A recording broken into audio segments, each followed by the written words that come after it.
Hello and welcome to Willis Resilience TV, the channel dedicated to bringing you every step of 19-year-old Parker Liato's expedition to the South Pole. In today's show, we'll give you a news update on Parker and polar guide Doug's coast to pole world record attempts. They're getting pretty close now and everyone is getting pretty excited back here. And we ask an expert to analyse our team and give an insight into the psychology behind the Willis Resilience expedition.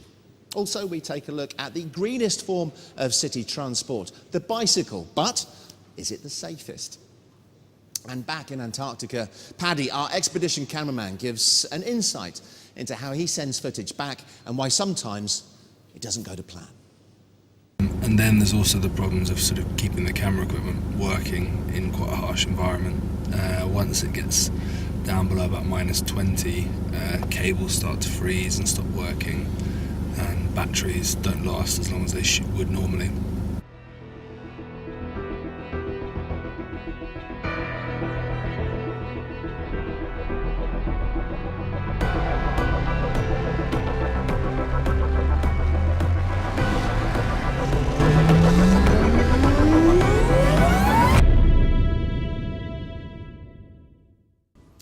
So I hope you're well, wherever you are around the world, watching us here on Willis Resilience TV on Thursday. We have good news again from Antarctica. It's day 14 of the race, and after another day of fine weather, Parker and Doug hit a major milestone yesterday. They now have less than 100 miles to go to reach their goal, the South Pole. They covered 16.7 miles yesterday and are pretty confident, it seems, they can keep that pace up as long as the weather holds. And it does look gorgeous there at the moment, doesn't it? If they can keep the pace up, it gives them a good chance of reaching the South Pole late on Christmas Eve after a total of 19 days trekking, skiing, which would be a phenomenal achievement given the original plan of 22 days to set the world record. Don't forget, you can keep checking the website for more information and updates. willisresilience.com is the address. You can follow Parker and Doug pretty much every step of the way. Now then, you're in a truck full of blokes in a whiteout all day. What do you think about? Women? Possibly. More likely, food. What's your first meal going to be, eh? I really like. I wanna have a pizza. Straight after that, steak. That La Familia place that we went to. Yeah, oh. With extra cheese. Maybe double extra cheese. Salami, mushrooms, more salami. And then a steak for dessert. Yeah. Nathan, what are you looking forward to? Yeah, pizza definitely. It's kind of a firm favourite, isn't it? The guys here. But maybe a roast dinner as well. We won't find that. We won't find that in Bunter. Yeah, I guess I'll have to wait until London for that. But yeah, going to a pub for a roast dinner. Beer as well. A cold beer. A cold beer in We might be Bunter. able to have one of those in the South Pole. Hopefully.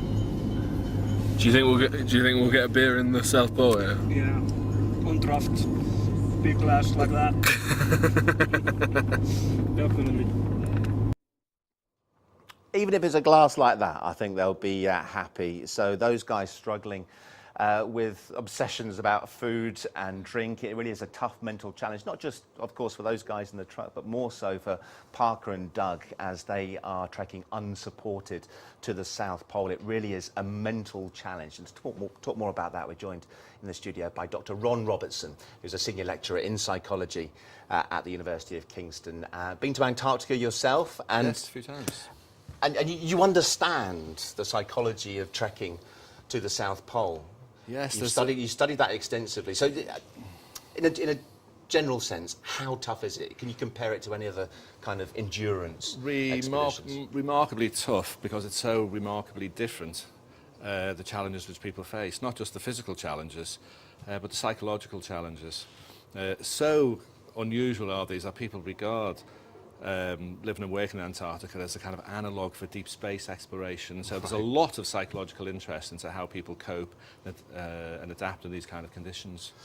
Is there Is there common ground amongst people that decide to take on that kind of mental challenge? Who are these kind of people? Well, certainly in most workstations, national workstations for the few people who do continuously work on the continent, there's selection processes by and large. Most people use selection processes because these challenges are just so unusual that most ordinary people probably wouldn't be up to them. You know, winds run over, no daylight for months, completely cut off, you're dependent on your supplies, no problems, communication difficulties, social isolation, physical isolation, not for the faint-hearted. Yeah, the whole team, obviously not just Parker, had psychological assessments before they were allowed to undertake this. How remarkable is it, given the fact that he's 19 years of age and able to deal with those Well, that challenges? is very unusual as somebody so young to be doing something as arduous as this. So, yeah. Usually people are much older.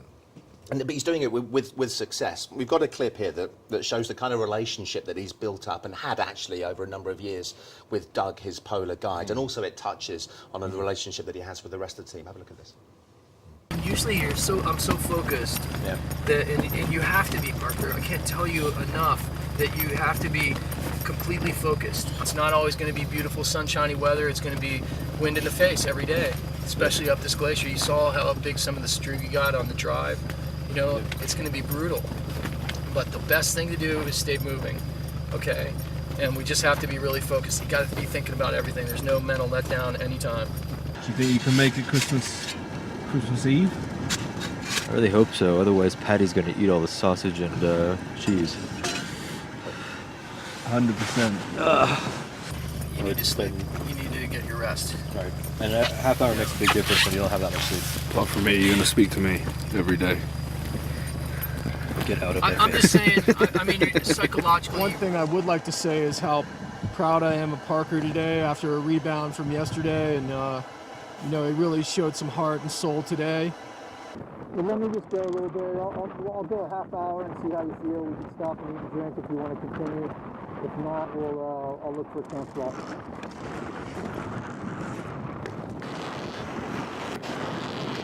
Looks like a piece of cake. We'll have it done by noon. I certainly hope so, because the whole expedition pretty much comes down to this glacier. This is the crux. Yep. This is the crux, and we always said that. Yep. They actually got over that in the end with some hardship, and they've pushed on and they're making great time.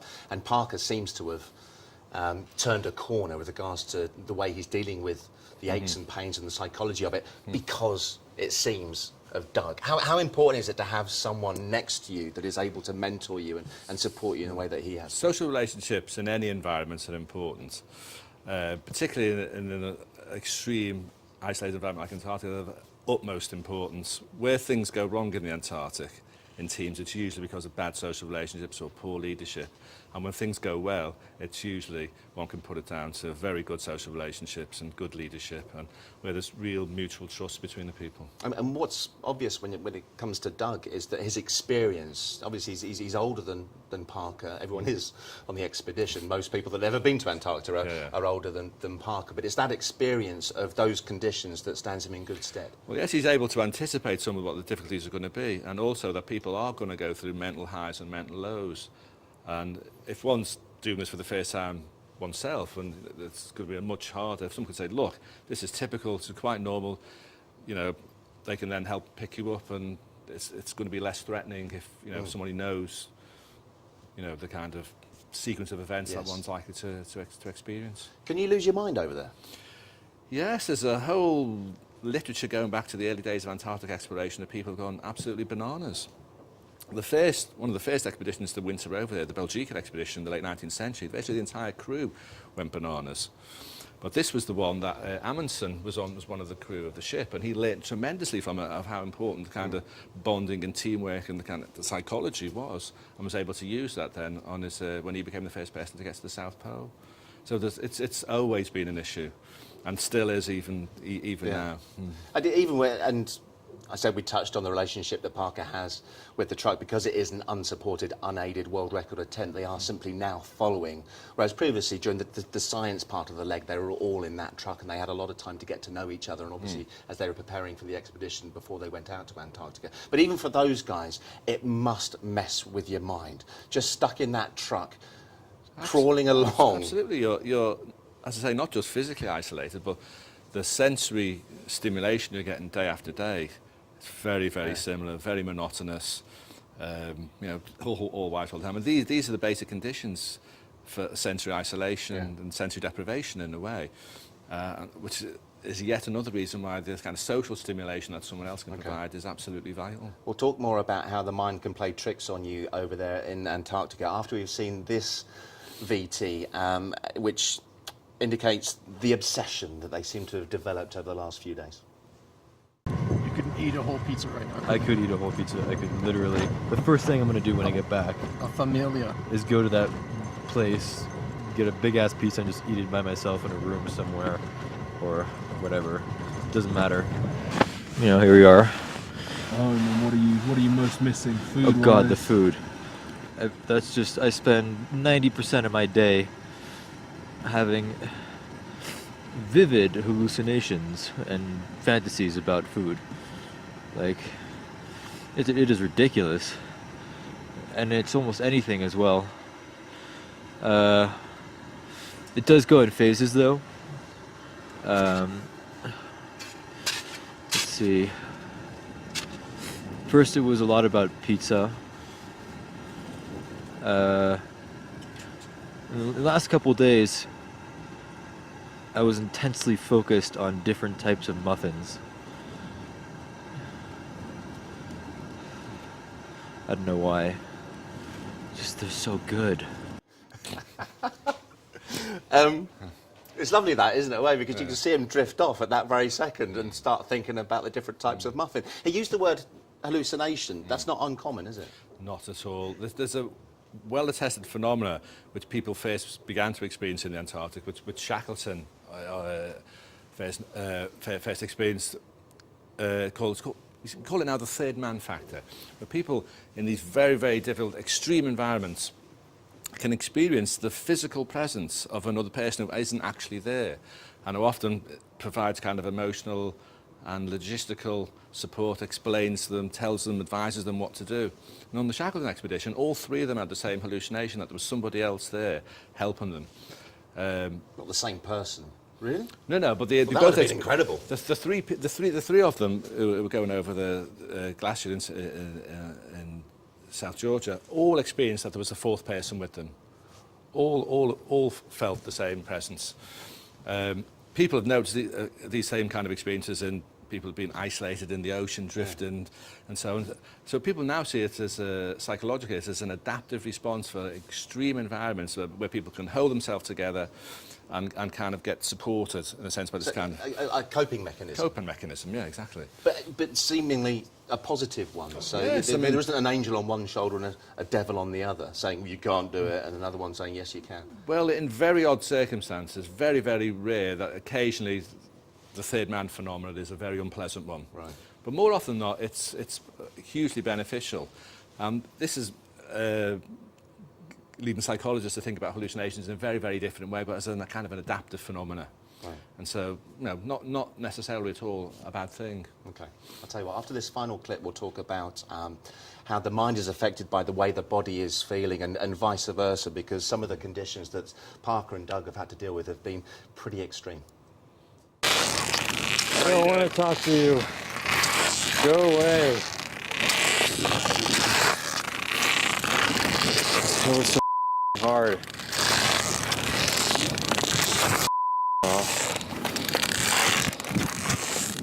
I'm on a goddamn mountain with a sled. Thought that was a good idea.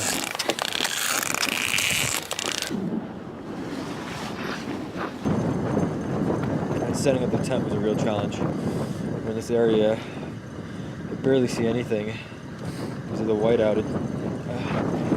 But managed to find this flat patch, but there's just nowhere where there's any snow. It's all very icy, and only have wooden tent pegs. So, a real challenge to set up the tent.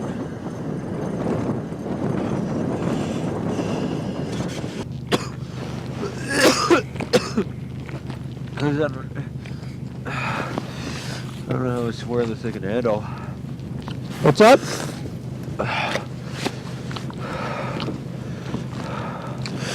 I didn't hear that, Parky.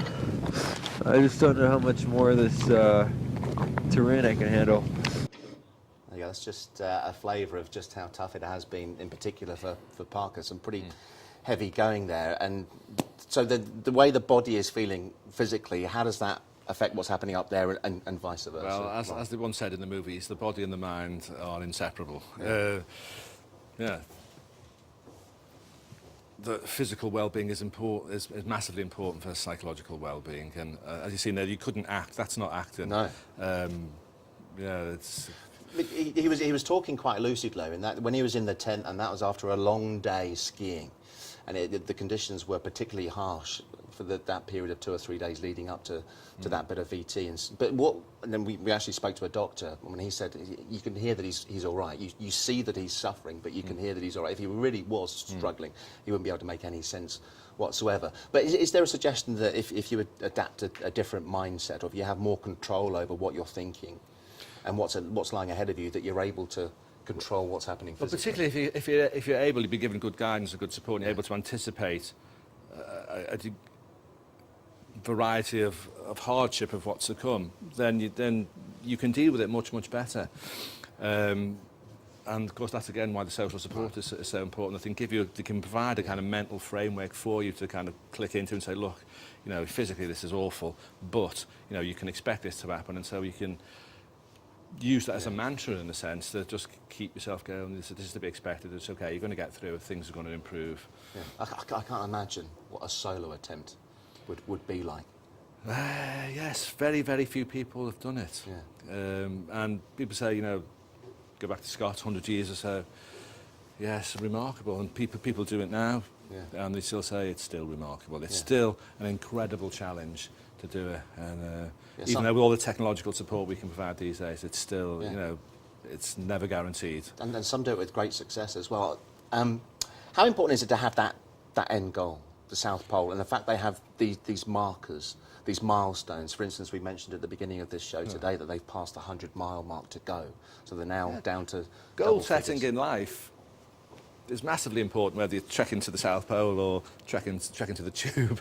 It gives meaning and structure to life, and also provides a measure of success. You can say, well, I've done this now, that's great, and that can provide the kind of spur for the next bit. Yeah. And so what's your sense from what you've seen? You've come into this quite late. The way they've been talking, the fact that he's got that support team, not least in Doug, you're quite happy that they're going to be able to it looks a good team. Achieve? It looks a good, well-integrated, supportive team who know what to expect and able to deal with it. And then get a big pint of... That keeps you going mentally, doesn't it? As sort of the little treats you're going to be able to give yourself. Well, yeah, it's interesting. Parker thinking about food a lot there. I mean, again, it's a very typical thing. People miss all the home comforts, and they'll be thinking about that, for when the expedition's finished. That will be waiting for them, another reward, as it were. Yeah, and when they pass these parts, they'll have anything they want laid on for them here at Willis. Ron, it's been really interesting. Thanks so much, Steve, for coming in and chatting to us. Now, Parker and Doug's attempt to set the world record is unsupported, as we've been saying, but just behind them, keeping their distance, is the communications truck that allows us to follow the race.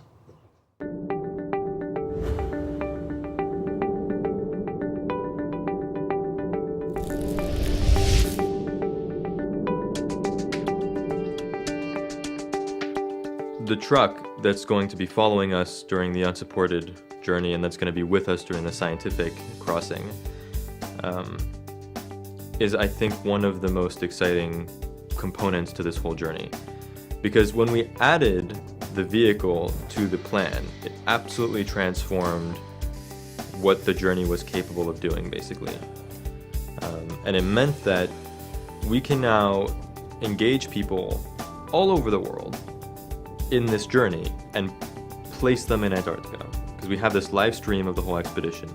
We have live elevation data, GPS, weather, heart rate, even, biometrics.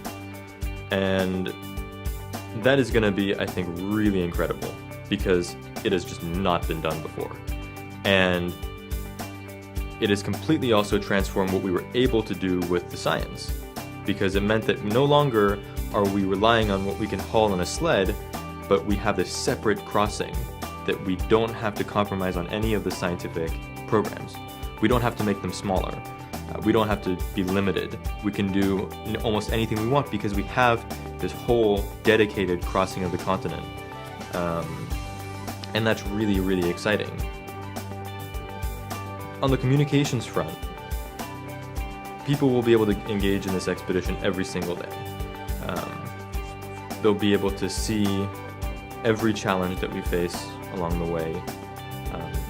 This whole live stream is going to be archived so people can see what's going on at different points at different days. And I think it's very important to take people on the journey with us, because that allows us to really talk about all the issues that are important and why we're doing this expedition and what kind of science we're doing, and how is Antarctica changing because of climate change? Why does that matter to the everyday life of an American or a British person or a Chinese person or anything? It's an incredibly powerful platform, and one that I think is just super exciting because it's not like within any category that's defined. Nobody has done it this way before. And so there was a little bit of a sort of a mix-up, a confusion in the polar community, because there are a lot of traditional, very old-school polar explorers that I massively respect and admire, that were really the inspiration for a lot of the things that I've done, and a lot of more modern explorers as well that were thinking, what is this expedition? What does it really constitute? Is it unsupported really because there's a truck following them from a quarter mile away? Is it really a speed record because it goes from a different route that's very rarely pursued, and that's shorter than the other sides of the continent? What's really interesting is that it's a completely new way of doing it, and for me that just makes it more exciting. It means that we have the opportunity to break new ground in engaging people in a polar expedition, because for the first time it's not just here's a picture of Antarctica every other day, here's me describing what it's like. It's join us for the whole journey, be with us on the ice, every step of the way, every minor major challenge, every time I stumble on a piece of ice in front of me, every time someone might get frostbite, every time we see a crevasse and have to deal with that whole challenge. It's going to capture so many moments that are totally lost in traditional polar expeditions.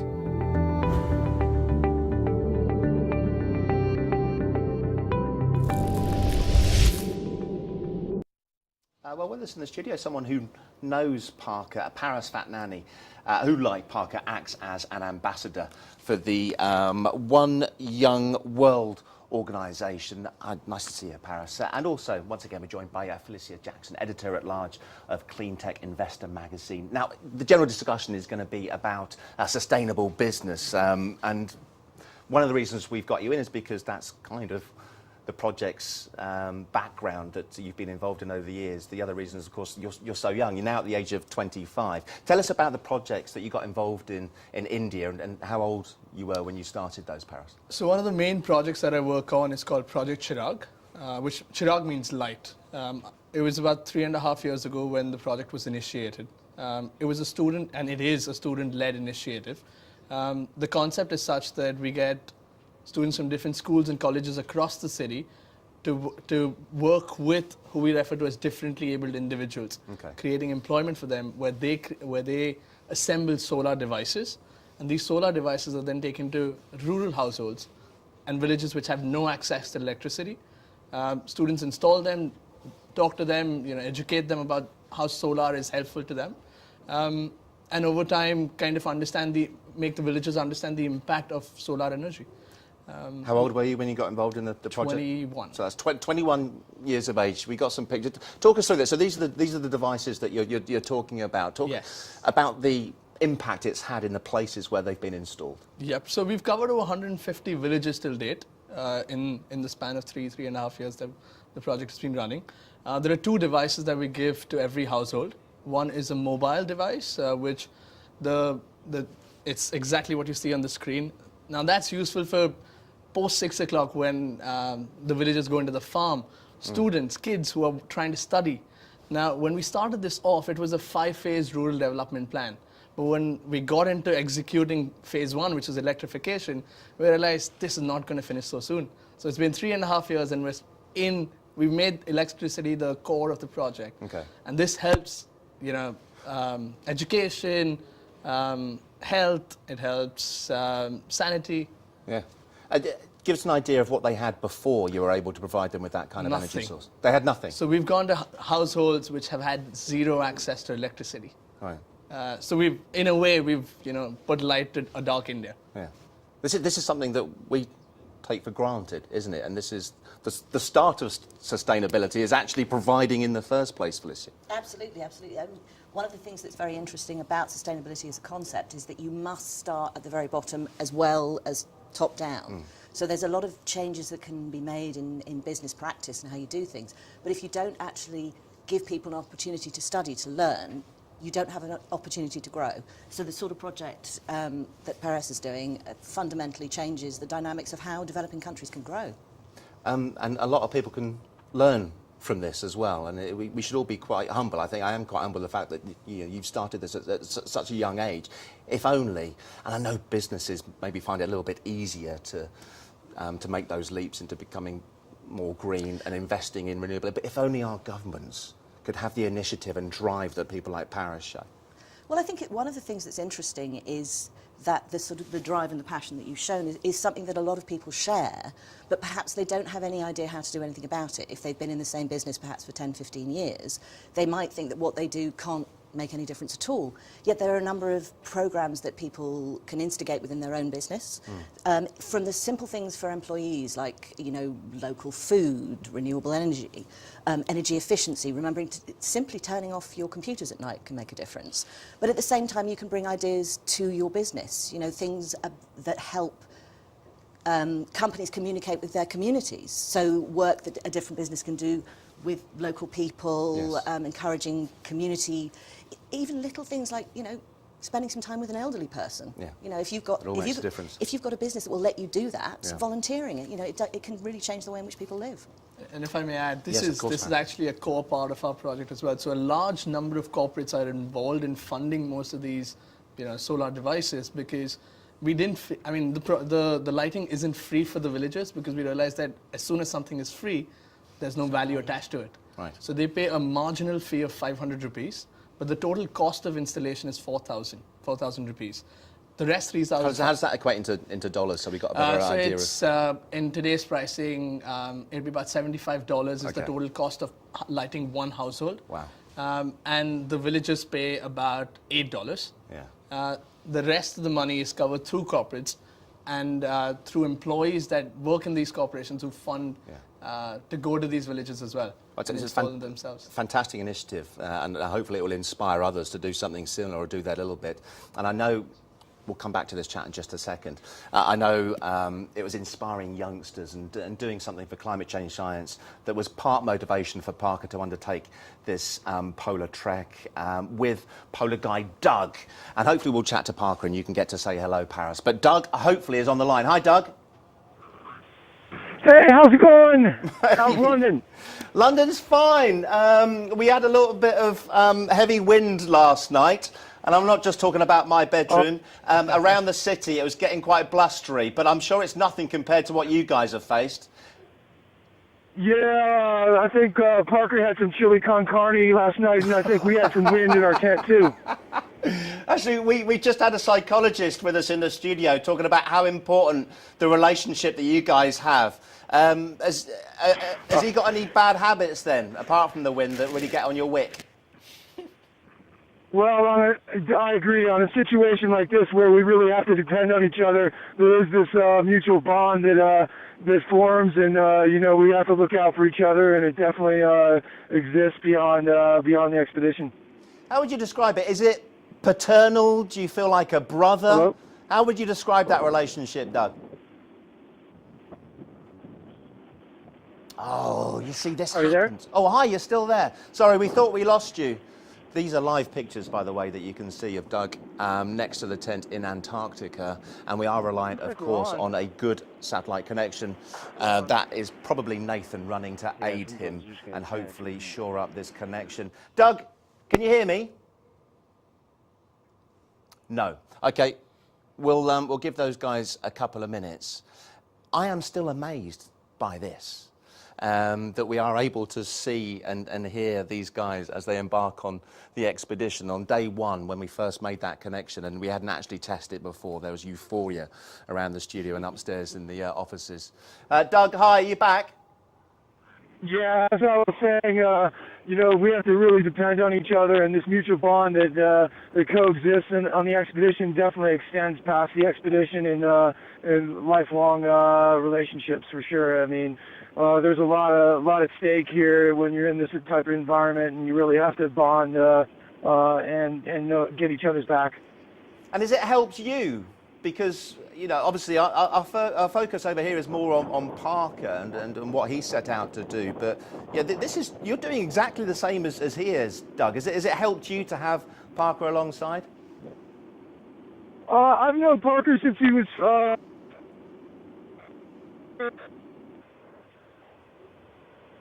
Can you hear me? Yeah, we can still hear you. Okay.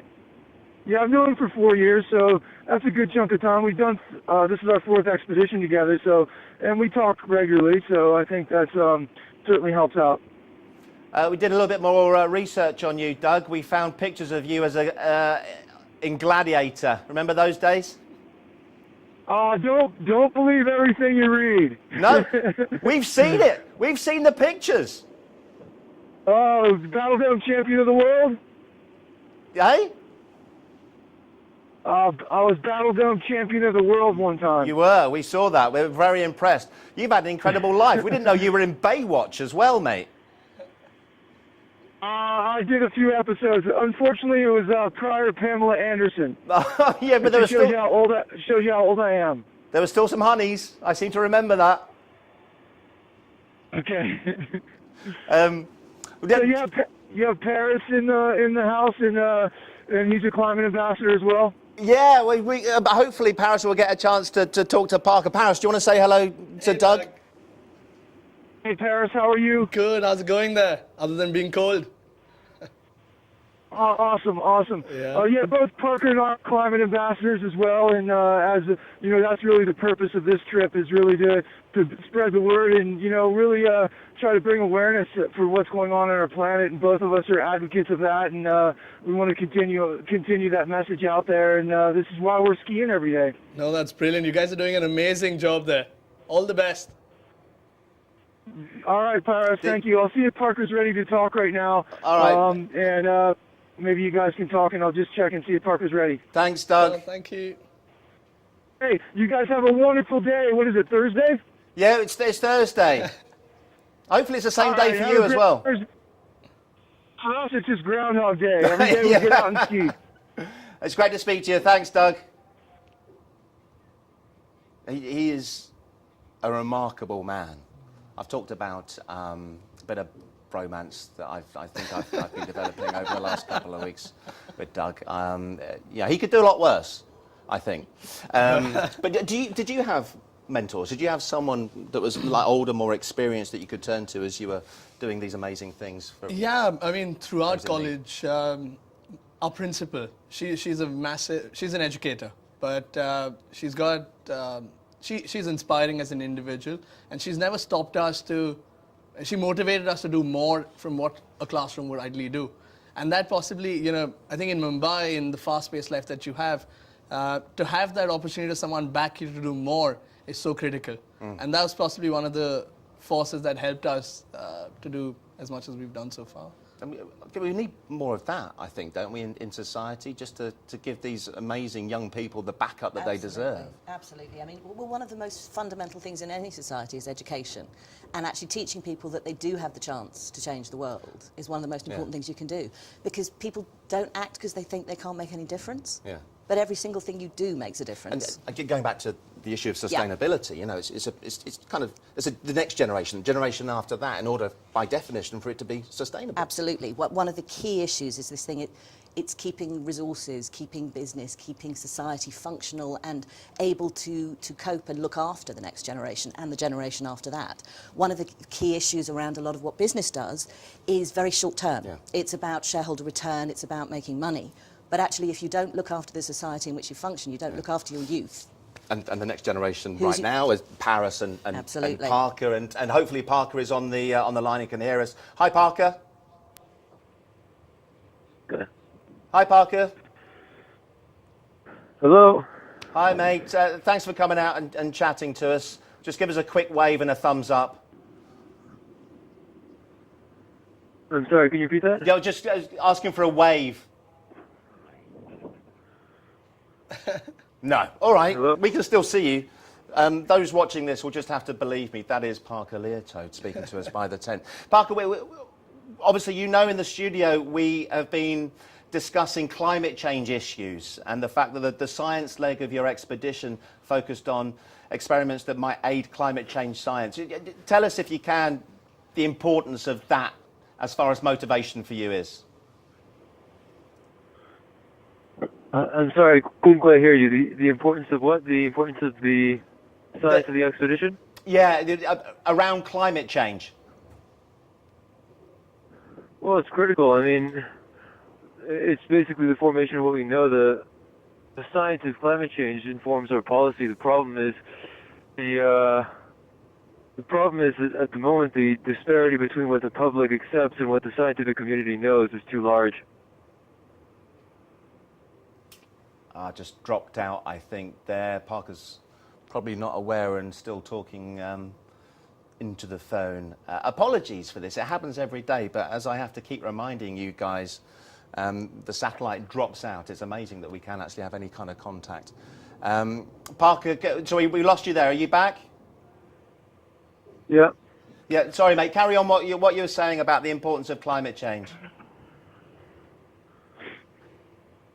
Well, I mean, it's hard to sort of summarize in one sentence. The thing is, it impacts almost every part of human society, and everything from extreme weather to the economy. It's all interlinked, and so it's vital that we sort of move past a lot of the public barriers and towards concrete policy as soon as possible.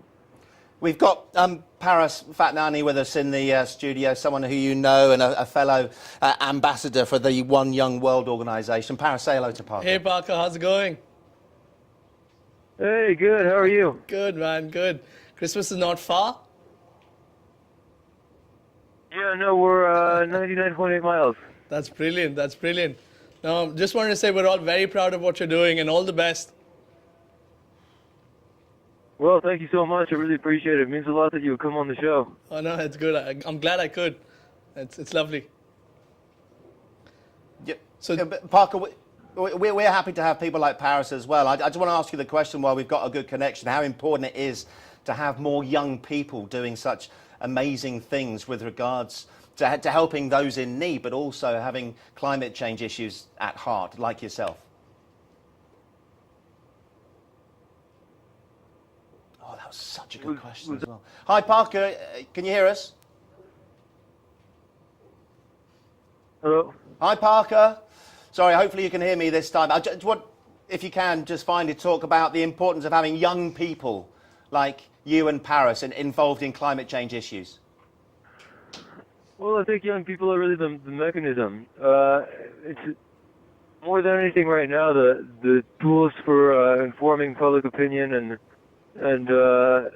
getting the word out there about the importance of these issues lies with people who understand tools, which are really young people right now, especially with social media and with the way that young people operate in a consumer society. Yeah, well said, mate. Listen, we'll let you go. We'll keep this a little bit shorter than we do normally, and the satellite connection is dropping in and out. So thank you, mate. Well done yesterday. You had a fantastic day. Hopefully you can keep going the same way. Good luck today. Thank you. Have a great day. Yeah, Take care, cheers, Parker. It does. I mentioned it to others that have been in the studio and had the chance to talk. It does help him an awful lot to hear a voice from someone that he actually knows. I haven't had the chance to meet him, sadly, so I am still just a voice coming at him out of the ether somewhere on the other side of the world.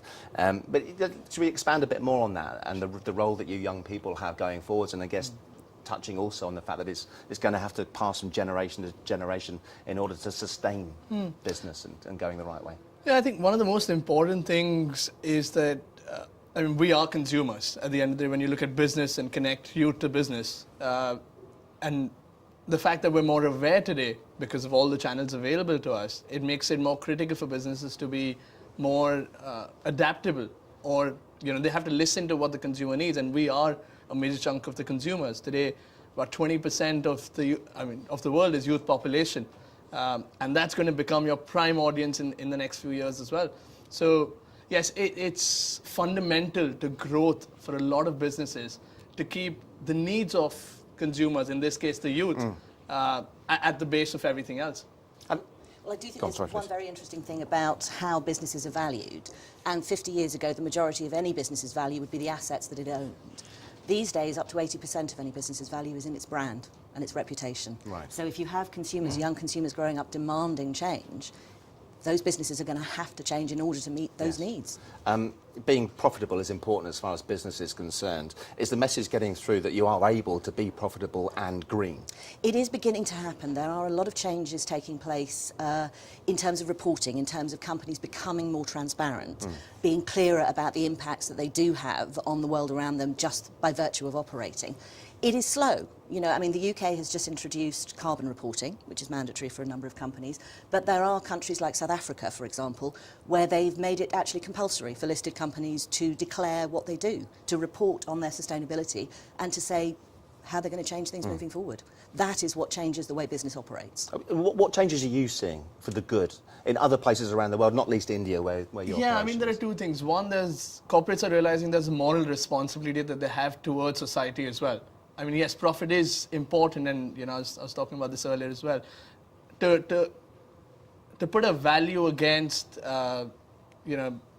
efforts that are put into sustainability, the measurement tools aren't really there yet. Right. But businesses are accepting the fact that it's like we mentioned earlier, brands.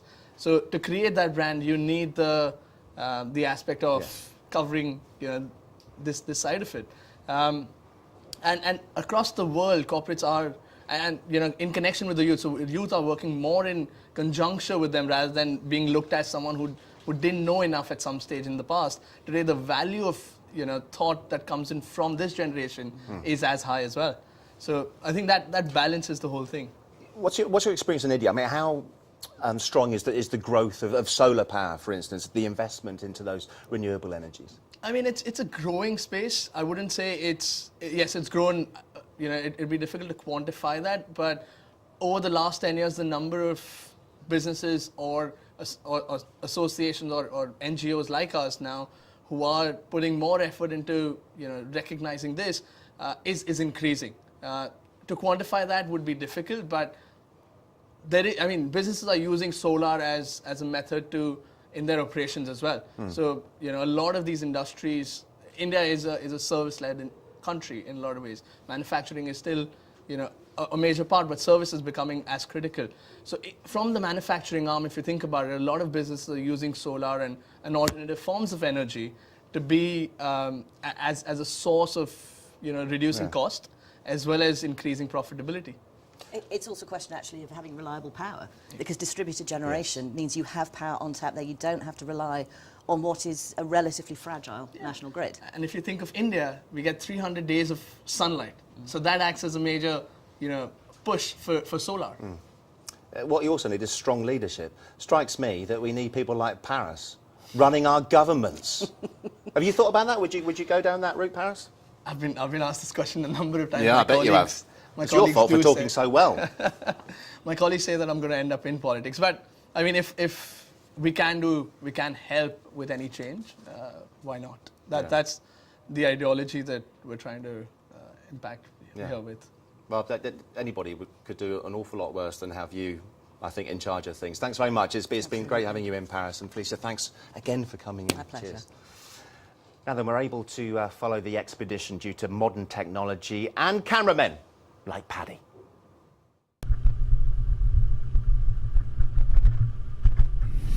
So, Paddy, just explain how we're sending pictures live and recorded back to London. So the recorded stuff, I shoot on a camera I've got here, and then edit on this laptop in Final Cut, and then we have an iridium dome on top of the vehicle that sends back the footage through some special software that basically allows us to upload it. And actually, at the poles, the iridium satellites are quite low on the horizon, so we lose them about every 20 minutes to half an hour. Oh, there you go, Parker. We have the satellite pictures up, and maybe this is a good time to pass. And just as I say that, it goes down again. Oh, darn it! These connections to the South Pole. Why can't they just work smoothly?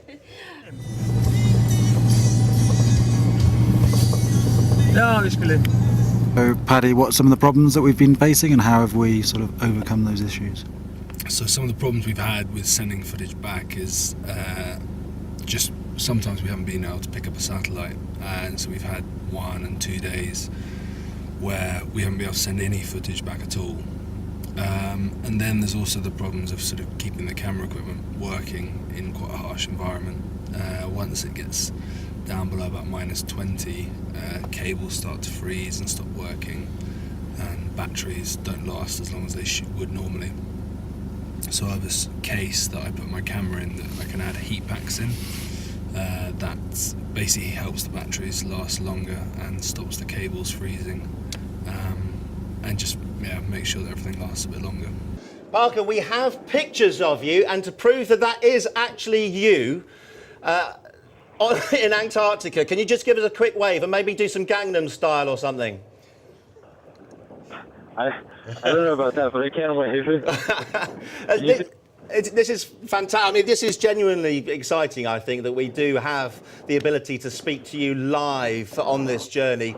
So how have we managed to do some of the live broadcasting from Antarctica? So for the lives, we have a CCTV camera mounted under the iridium dome that we can control from in here, and that beams live pictures through the iridium up to the satellite, and then they receive it in the Willis building back in London. We've had to build a special network that's all sort of in a box behind Nathan's seat there, and we're keeping our fingers crossed that all stays working until we get to the pole. But yeah, it's got decoders and various other bits that make sure the picture that we take from the CCTV can be sent via iridium back to London. Looks a bit like Jude Law there, I thought. Paddy, brilliant cameraman, explaining how it all works with regards to us receiving those fantastic pictures that we have been getting from Antarctica, and how the satellite, the live satellite link works. And I am still amazed. Sorry to bang on about this, but I love TV. I've been working in it for ages and done all sorts of live satellite links, but they are literally dangling off the bottom of the world, and we're able to talk to them and see them. I think it's absolutely fantastic, and it makes it all feel very real. And talking of which, look, these are live pictures of Paddy and Doug packing up their tent ahead of hopefully skiing another 16, 17 miles, and if they can do that over the next 6 days, then they have a chance of reaching the South Pole in 19 days and getting there towards the back end of Christmas Eve. We'll keep you bang up to date. WillisResilience.com is the website that you can keep checking as well. All those guys have had to deal with altitude. We'll explain why, because some might think that South Pole is at sea level. Surely no. We're joined by Alex Willis of the Altitude Centre, and you're an altitude training specialist, Alex. Yep. So let's deal with that point. Thanks for coming in, by the way. Good to see you.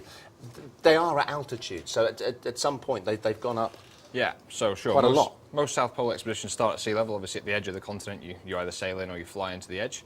And then there'll be a pretty substantial climb up onto what's called the South Pole Plateau, or the Antarctic Plateau. And basically the actual landmass there is about 100 metres above sea level, so very similar to London. However, there's about 2,700 metres, so almost 2 miles of ice packed on top of that landmass, which obviously juts you up almost 3,000 metres into the atmosphere, and thus brings on the effects of altitude that you'd experience more kind of commonly at the top of mountains such as the Alps or the Rockies. The effects of altitude. We have something that demonstrates that visually. It's Parker that has been struggling more than most. Have a look at this and we'll talk about what he's been experiencing. I'm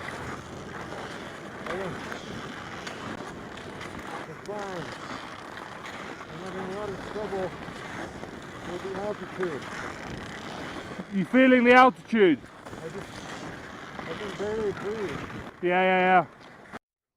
Now, when we first saw and heard that footage, we were a little bit worried because he, at that stage, was sounding quite negative. Yep. He's managed to sort of push through. But those symptoms, I guess, are classic when it comes to altitude sickness. Yeah, sure. The first thing people notice when they go into an altitude environment, or what we call a hypoxic environment, so there's less oxygen than you're used to breathing down at sea level, is the shortness of breath. So you'll find that you're breathing quite heavily and quite quickly for the level of activity you're doing. So even just sitting still at 2,700 meters, you're breathing a little bit harder than you normally would. Your heart rate's probably a little bit elevated along with your blood pressure.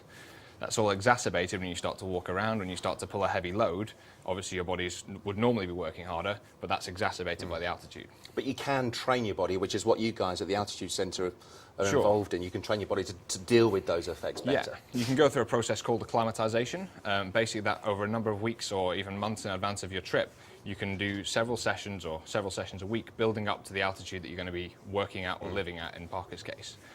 So we'll start you off nice and low, maybe 1,800, 2,000 meters, and over the sessions you do, we'll get you to do a mixture of passive and exercise sessions, building you up to the altitude that you're going to be living at. But what you can't do is recreate the kind of conditions that those guys are operating under. No, we can't recreate the kind of the cold, the wind, the environmental conditions, but we do recreate the altitude conditions. So what happens if someone is suffering really badly from altitude sickness? And you don't have to use examples of those that would be in Sure. the Antarctic, because we understand Yeah. that they are similar symptoms and physical responses. Yeah, so the symptoms they go on a sliding scale from what we call mild acute mountain sickness all the way down to severe acute mountain sickness. The mild stuff is more sort of the things we're seeing here. So the shortness of breath, maybe a background headache, a little bit like a dehydration headache you get at the end of a long day, but that's a permanent headache.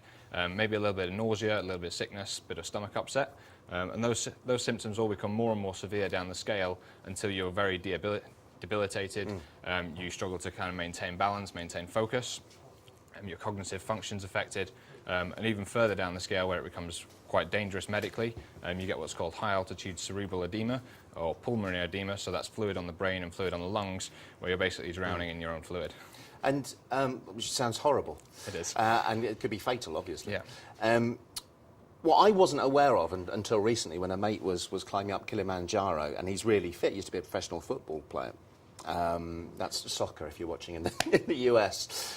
He was in a group going up Kilimanjaro, but he was the only one that suffered so badly from altitude sickness that he had to come down. But he was probably one of the fitter guys there. Yeah, so people's reaction to altitude or to an altitude environment bears no relation or no correlation to their fitness, their age, their gender, or any of those things. It's an entirely different stressor that many of us have never experienced before, and our bodies all react quite differently to it.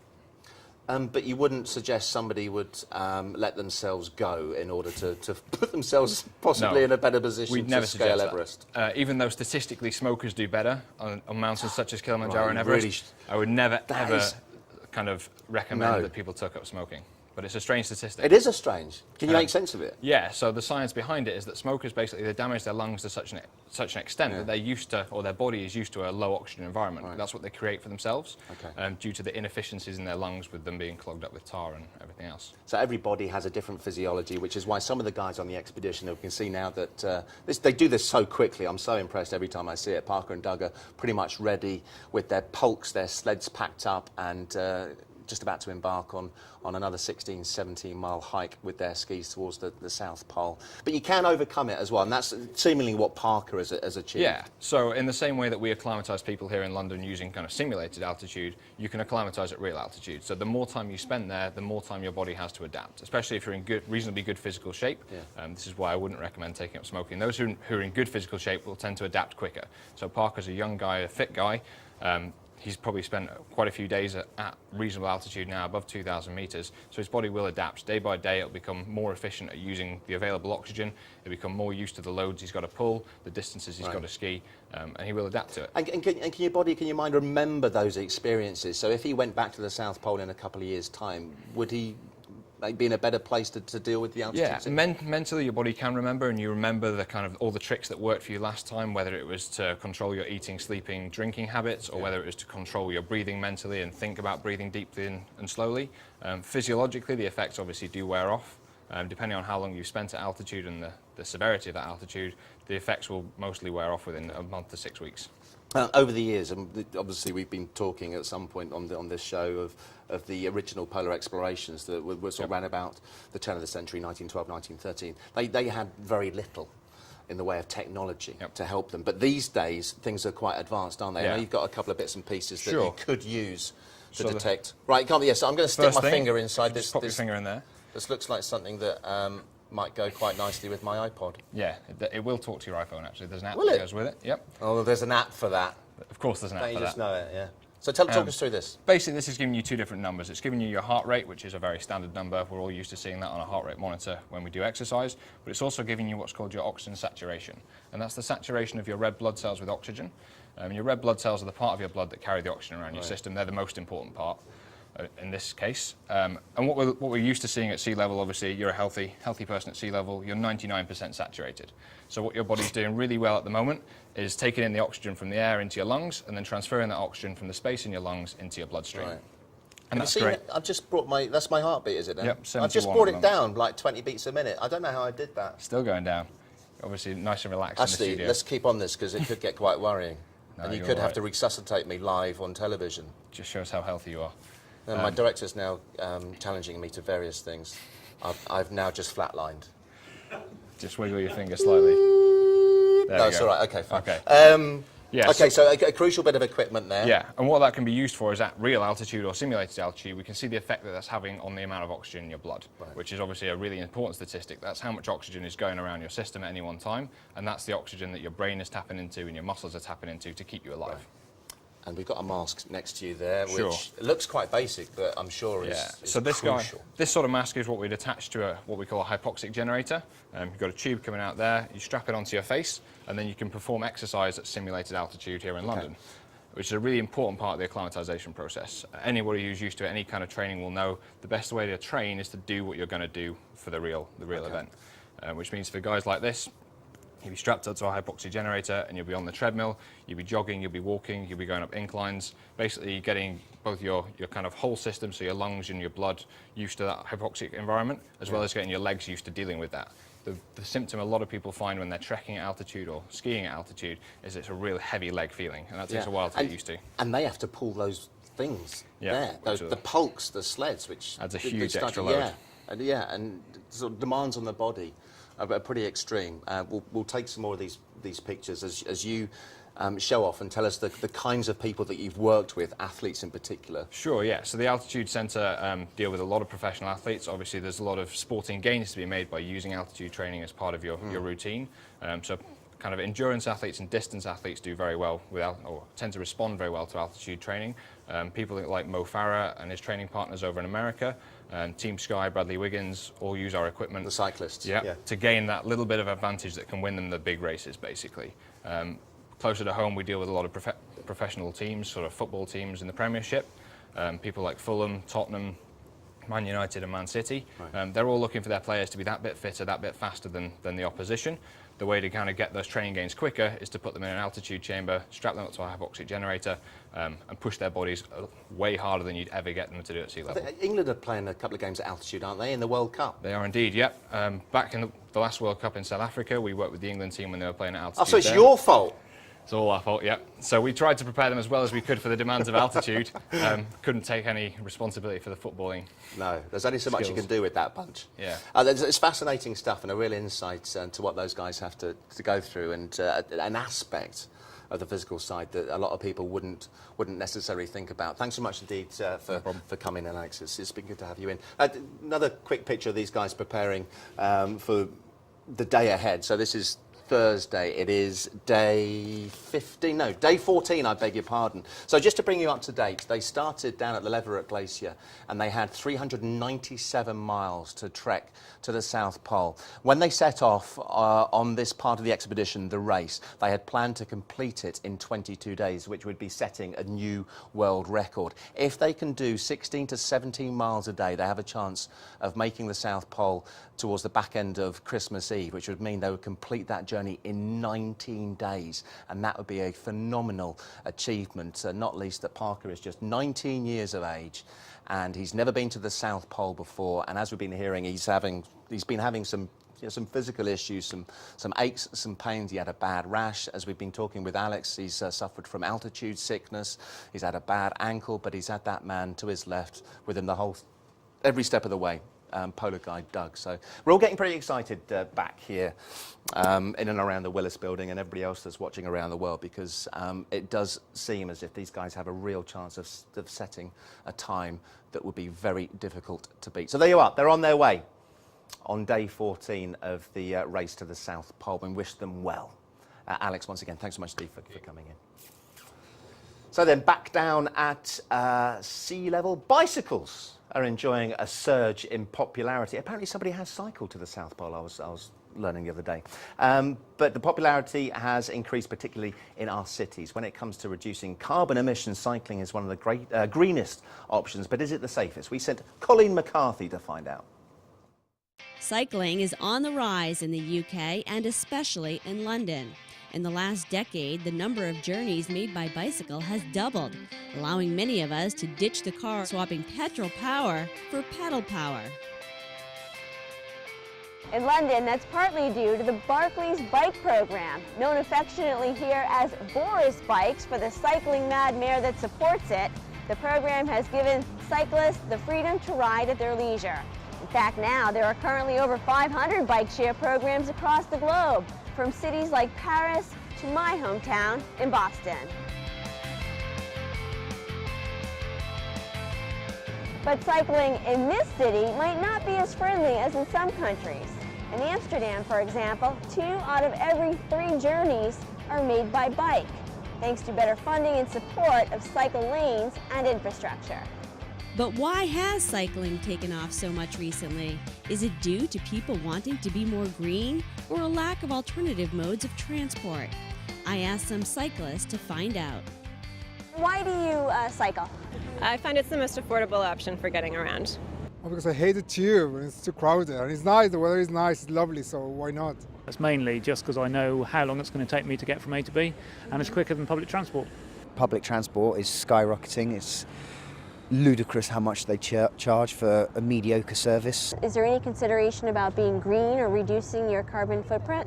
It's partially to do with being green, it's partially to do with money, and then it's partially to do with health. Environmental factors are one thing, but I wouldn't say it's kind of a primary concern for me. Tell us why you don't cycle. I think, especially in London, drivers will mow cyclists down without second thought. I would be way too scared to cycle on the roads of London. I don't think it's ideal, London. I think there's other cities that are better for cycling. I'd say it definitely needs to boost up its infrastructure for cycling. I found in the last 6 months or so the roads have become quite a lot more dangerous. I have to say that this is the first time that I'm wearing my helmet, just because all my friends had accidents in the last couple of weeks. And having so many people who died this year, I think it's really, really scary. So I got a helmet today.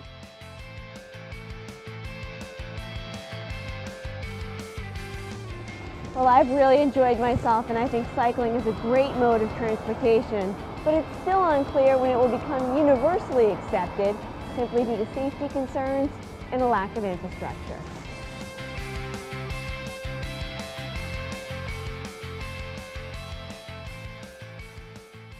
The lovely Colleen McCarthy riding off into the sunset. She was my co-presenter, you might remember, for the first couple of weeks here at Willis Resilience TV. I don't know if she was responsible for this, but this is brilliant.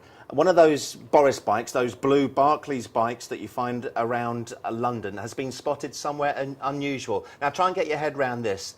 This is a shot of one of those bikes being driven in the Gambia, over in Africa. The mind boggles as to how that bike made its way there. I don't know if it's still being monitored as they are before it's returned to base, but I think that's lovely. I don't know if our Mayor Boris has got plans to sell them over to the Gambia, but it looks like there might be a market for them. We're going to talk more about bicycles now. We're joined by Roman Magula of London Green Cycles, a specialist in cargo bikes. Roman, hi, how are you? Nice to see you. Thanks for coming in. What is a cargo bike, first of all? Well, essentially it's a pedal-powered vehicle. It can have 2, 3 or 4 wheels. But most importantly, it's been designed to carry something more than just the rider himself. That can be either children, or it could be cargo of some sort. Is it safe? That was my first thought. And we've got a picture, we've seen one of these cargo bikes, and there's a few others, I think, which would be able to carry children in. Is it safe, especially on sort of city roads? Well, it's relative. It's definitely safer than having, let's say, 2 children on baby seats that are attached to a standard bike, simply because the cargo bike itself is it's much bigger, and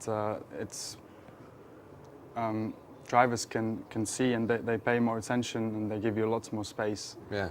So it's definitely safer than a standard bike.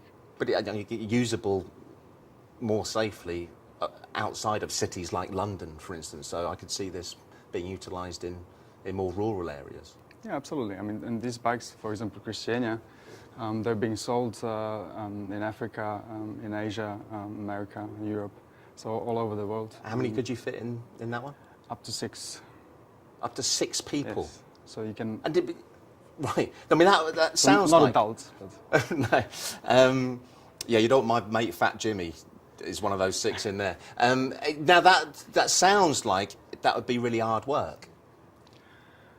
Again, it's relative. I mean, you get ladies, fairly short ladies, who have 6 children and are able to push the bike. That's good exercise, of course, for them as well. Yeah, but you'd be surprised that you can put up to 100 kilograms. Let's say 50 kilograms barely makes any difference. Yeah. I mean, it does make a difference when you're going up the hill. But on the flat, you'd be really surprised that it's really easy to push a fair amount of weight. How long's the business been going? Well, our shop's been open for about a year now.